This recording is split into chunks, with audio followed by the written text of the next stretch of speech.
নমস্কার। আজকে একটা দেবো শরীরে যে কোনো ব্যথার একটা নকশা। আপনার চোট লাগায় ব্যথা হোক, বাতের ব্যথা হোক, যে কোনো ব্যথা,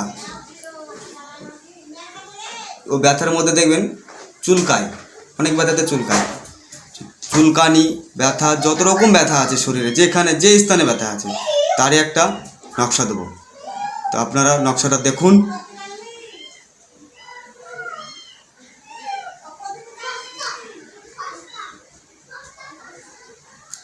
নকশাটা দেখলেন, এবারে নিয়ম বিধিটা বলে দিচ্ছি, আপনারা শুনুন।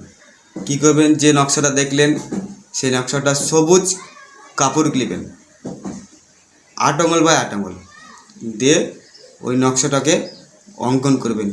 কী দিয়ে অঙ্কন করবেন? অষ্টগন্ধা নিয়ে আসবেন। দশকর্মা দোকানে যাবেন, অষ্টগন্ধা বলে একটা পাউডার পাওয়া যায়, সেটা নিয়ে আসবেন। নিয়ে আসার পরে নিম গাছের একটা ডাল কেটে নেবেন, দিয়ে ওটাকে কলমের মতন তৈরি করবেন। নিম গাছের ডাল দিয়ে ওই কাপড়ের ওপরে অষ্টগন্ধা দিয়ে কিন্তু ওই নকশাটা কিন্তু আপনাকে আঁকতে হবে। আঁকার পরে কী করবেন, কোনো স্বর্ণকারের কাছ থেকে 3 ধাতু তাবিজ নিয়ে এলেন। তাবিজের মধ্যে ওই কাপড়টাকে ভালো করে ফোল্ডিং করে তাবিজের মধ্যে ভরলেন।